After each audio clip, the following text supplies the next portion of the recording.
We can't cancel Adele. That would ruin your sister's entire year. My mother's voice came through the phone with the same dismissive tone she'd used my entire life. I gripped the hospital bed rail tighter, feeling the pre-surgery anxiety mix with something much worse, complete abandonment. Mom, I need emergency surgery to remove a tumor. I just need you to watch the twins for a few hours, I said, trying to keep my voice steady. My twin baby girls, Sophia and Grace, were only 8 months old, and the thought of them being with strangers while I was under anesthesia terrified me. You're being a problem again. Always so dramatic. My father's voice joined in from the background. Can't you find someone else? We've had these tickets for months.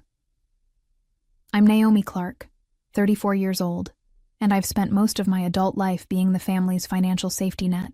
I work as a senior marketing manager for Hollowgate Systems here in Portland, Oregon, and despite being a single mother to twin girls, I've never missed sending my parents their monthly assistance.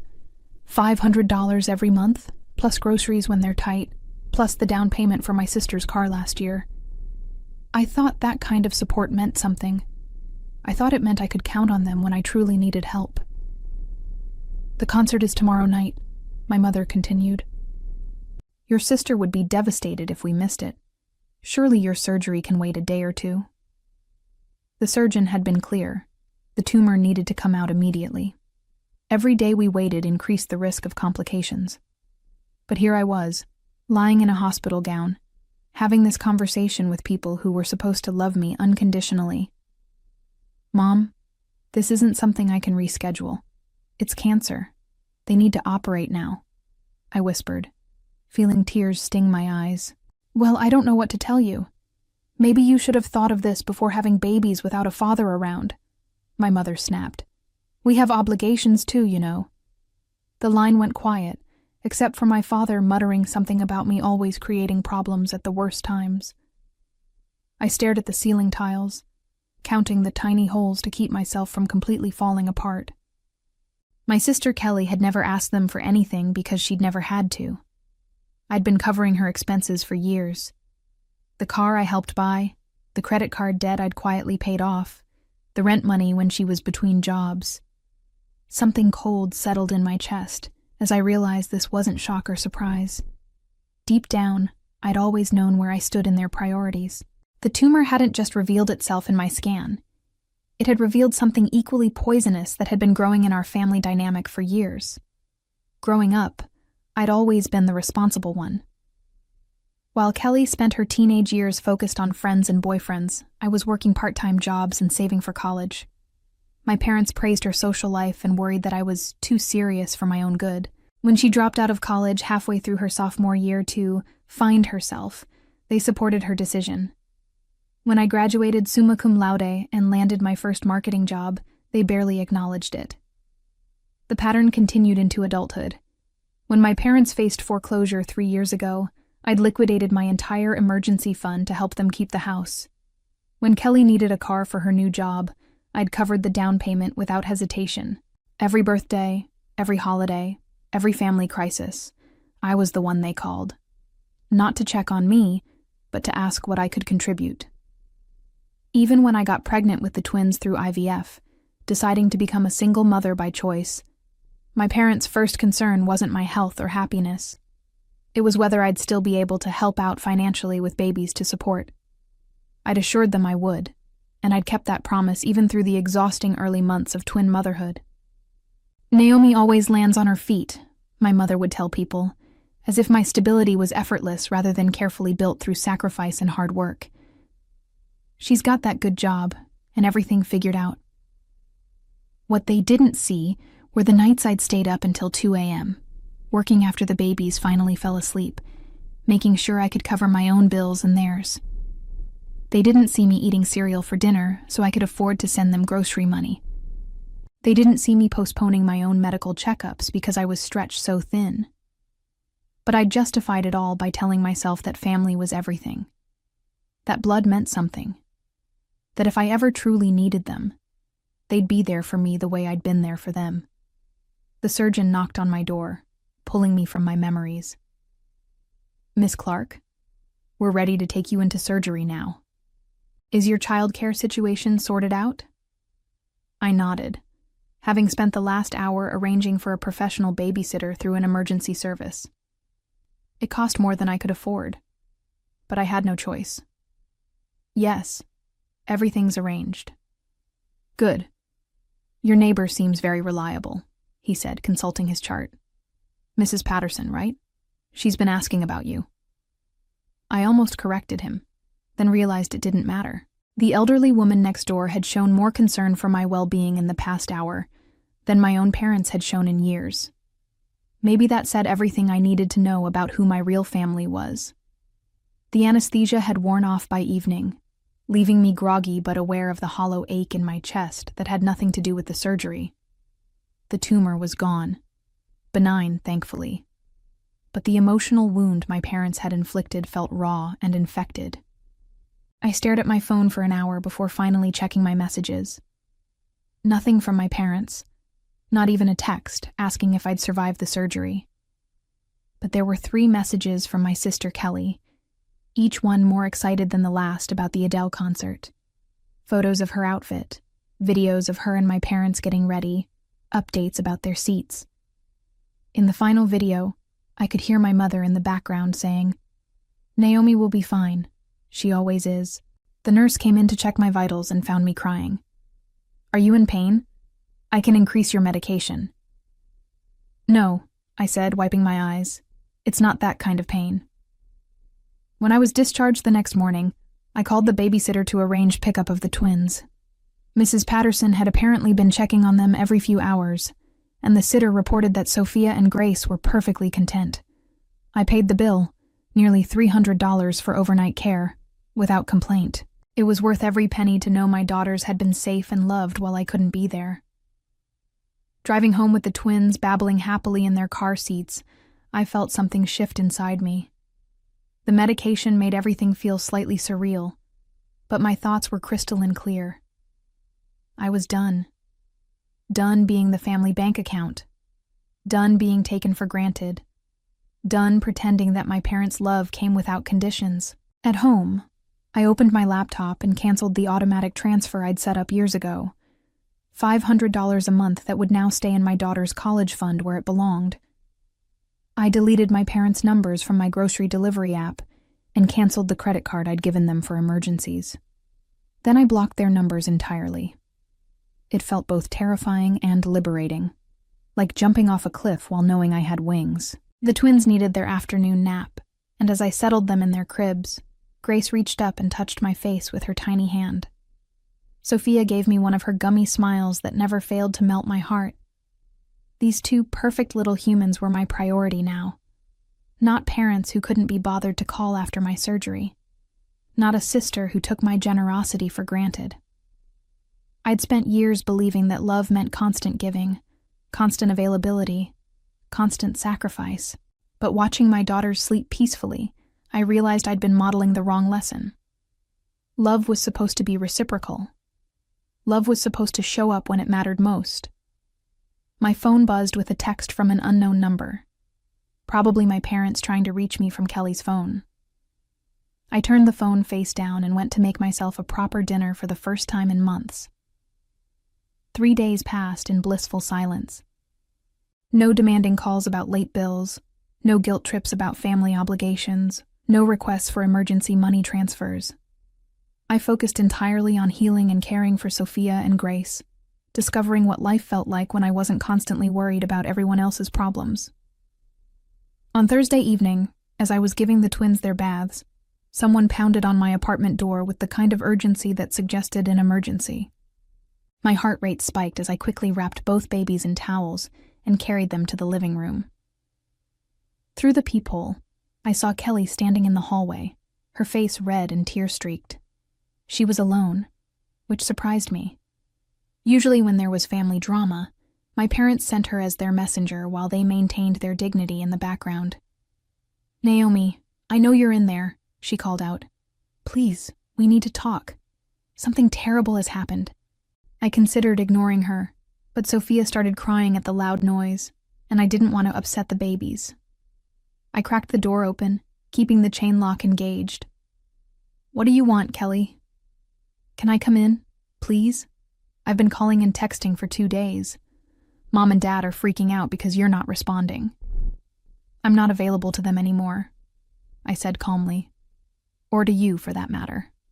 Her eyes widened with what appeared to be genuine confusion. What do you mean? Naomi, this is serious. Dad lost his job yesterday. They're going to lose the house. I felt a flicker of the old panic, the immediate urge to ask how much they needed and how quickly I could transfer it. But I pushed that feeling down and studied my sister's face more carefully. She looked genuinely distressed, but there was something else there. Something that reminded me of the way she used to look when she wanted to borrow my car or needed me to cover for her with our parents.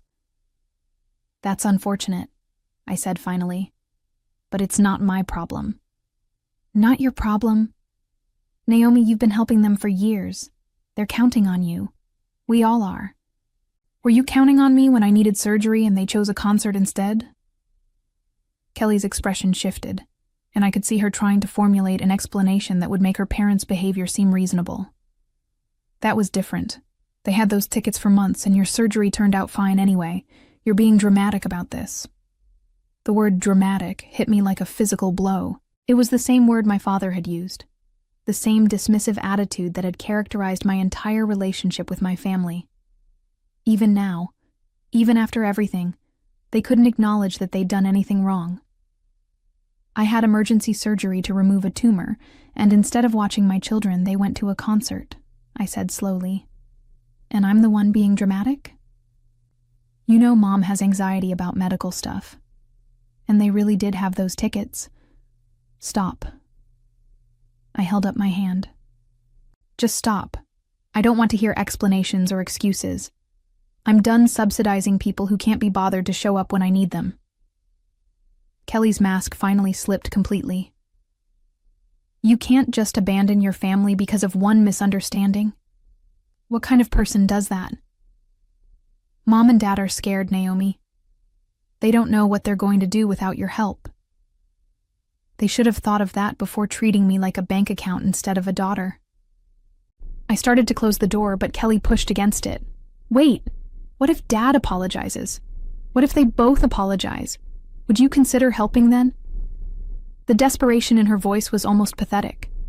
But what struck me most was the transactional nature of her proposal. Not that they were sorry for hurting me, but that they might be willing to say sorry if it meant the money would start flowing again. This isn't about apologies, I said, stepping back from the door. This is about finally seeing who you all really are. Kelly's face crumpled. We're your family, Naomi.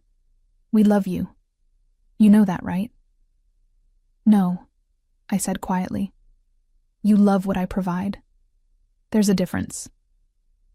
I could see her trying to process this, her mind working to find the right words to change my mind. But instead of reflecting on the truth of what I'd said, she shifted into attack mode. You're being selfish, she said, her voice rising. You make good money. You don't have a husband to support, and you've always been fine taking care of everyone. Why are you changing the rules now? The casual cruelty of her words, the implication that being a single mother made my financial struggles less valid, that my success meant I owed them something, crystallized everything I'd been feeling. This wasn't a misunderstanding or a communication issue. This was who they were, and who they'd always been. I'm changing the rules because I finally realized I've been playing a rigged game, I said. And I'm done losing. I closed the door and turned the deadbolt, ignoring Kelly's continued knocking and pleading. Grace had started crying again, disturbed by the loud voices, and I focused on comforting her while Sophia babbled contentedly in my arms. After about 10 minutes, the knocking stopped, and I heard Kelly's car start in the parking lot. I felt strangely hollow, like I'd just performed surgery on myself and removed something that had been poisoning me for years. My phone rang immediately, a number I didn't recognize. I let it go to voicemail and played the message back while preparing the twins' dinner. Naomi, this is your mother. Her voice was strained, more formal than usual. Kelly told us about your conversation. We need to discuss this situation like adults. Please call me back immediately. The tone was all wrong. No acknowledgement of my surgery, no concern for my well-being, just irritation that I wasn't falling in line. I deleted the message and blocked that number too. Over the next few days, they tried everything. Calls from different numbers, emails to my work account, even a card in the mail from my father with a formal, stilted apology that read like it had been written by committee. But nothing addressed the fundamental issue. They still saw me as a resource to be managed rather than a person to be loved. The most telling attempt came when Kelly showed up at my office building during lunch. Security called to ask if I wanted to meet with her in the lobby, and I could see her through the window, pacing and checking her phone. She looked tired and stressed, probably because she was dealing with the full weight of our parents' expectations for the first time in her life. I told security I wasn't available, and watched from my office window as Kelly finally gave up and drove away. It should have felt satisfying, but instead, I just felt sad. Sad for the family relationships I'd thought we had. Sad for the years I'd wasted trying to earn love that was never really available. And sad for my daughters who would grow up without grandparents because those grandparents had chosen pride over connection. But beneath the sadness was something stronger. Relief. For the first time in my adult life, I was making decisions based solely on what was best for me and my children. The financial pressure was still there, but it was honest pressure. The normal challenge of supporting my own family, rather than 3 families on one income.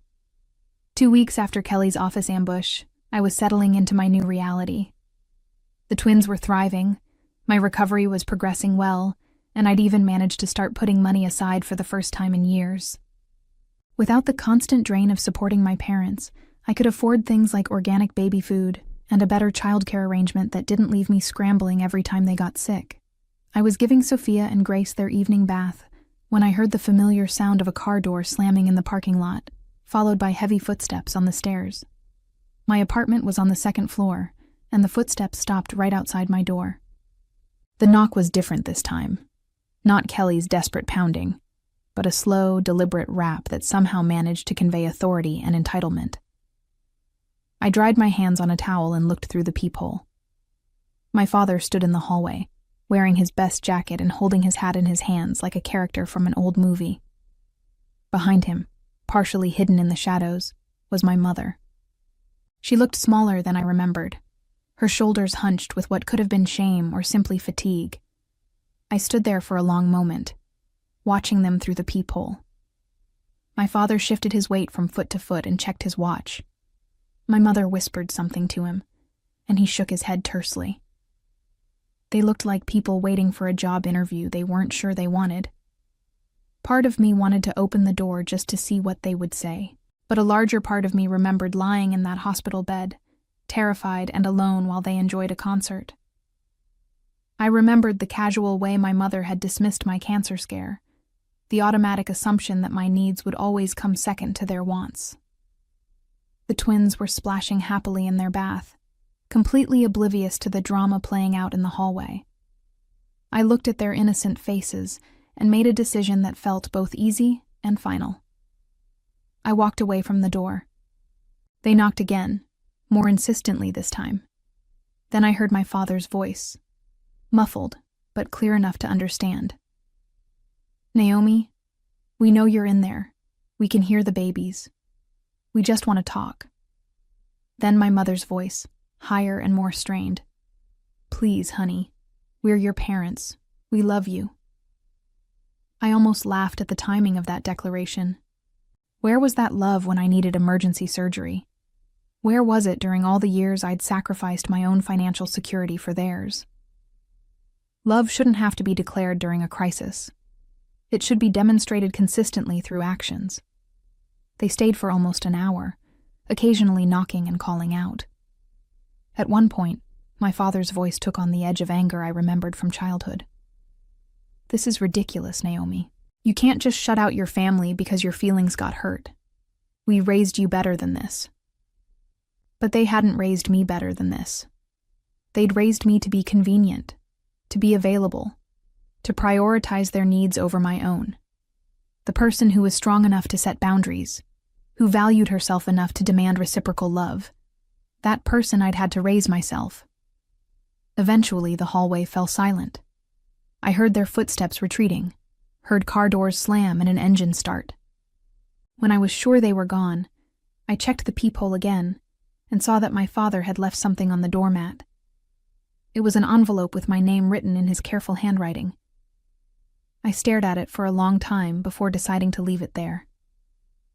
Whatever was inside, another hollow apology, a list of their financial troubles, a guilt trip disguised as a letter. I didn't need to read it. The envelope stayed on my doormat for 3 days before Mrs. Patterson, my elderly neighbor, knocked to ask if I wanted her to bring it inside. I thanked her, but left it where it was, like a test of my own resolve. Every time I stepped over it, I felt a little stronger. On Friday morning, as I was leaving for work with the twins, I finally picked it up. Not because I wanted to read it, but because I was tired of seeing my father's handwriting every time I came home. I threw it in the dumpster on my way to the car. At the office, my colleague Brittany noticed I seemed different. "You look relaxed," she said during our morning meeting. "Like genuinely relaxed. What's your secret?" I almost told her about cutting off my family, but something held me back. It still felt too fresh, too raw to share with anyone who might try to convince me to reconcile. Instead, I just smiled and said I'd been sleeping better. The truth was, I had been sleeping better.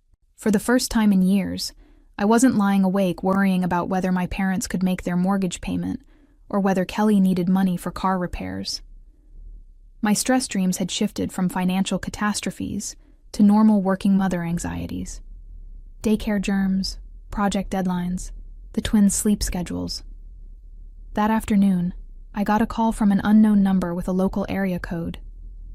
My first instinct was to ignore it, assuming it was another attempt by my family to reach me. But something made me answer. "Miss Clark? This is Janet from Meridian Bank. I'm calling about the account ending in 4782. There's been some unusual activity, and we wanted to verify." I interrupted her. "I'm sorry, but I don't have an account with that number. The account is listed under Thomas Clark and Margaret Clark, but you're listed as an authorized user and emergency contact." My parents' account. The one I'd removed myself from years ago, or so I thought. "I need to be removed from that account immediately," I told Janet. "I'm no longer associated with those account holders in any capacity." "Of course, Miss Clark. I can process that removal right away. But I should let you know, the account is significantly overdrawn, and there have been several returned payment attempts this week. As the emergency contact, you would normally be notified. I don't want to be notified about anything related to that account," I said firmly. "Please remove all my information and don't contact me again about their financial situation." After I hung up, I sat in my office chair feeling oddly detached from the news. A few months ago, hearing that my parents were in financial trouble would have sent me into immediate crisis mode. I would have been calculating how much I could transfer, what bills I could delay, how I could solve their problem before it got worse. Now, I felt nothing but a mild curiosity about how long it had taken them to drain their account without my monthly contributions. 3 weeks, apparently. That told me everything I needed to know about how they'd been managing their money all these years. My phone buzzed with a text from another unknown number. "Naomi, this is Kelly. Mom and Dad's electricity got shut off. They're staying with me, but my landlord says they can't stay long. Can we please talk?" I deleted the message without responding. Then I did something I hadn't done in years. I opened my banking app and looked at my account balance. For the first time since the twins were born, I had a substantial emergency fund. Money that was mine, earmarked for my daughter's future instead of my parents' poor financial decisions. I smiled and put my phone away. The cycle was finally broken, and it felt like freedom. Looking back, I realized that sometimes the greatest act of love toward yourself is walking away from people who only love what you can give them. And I had finally learned that lesson well enough to protect my daughters from repeating my mistakes.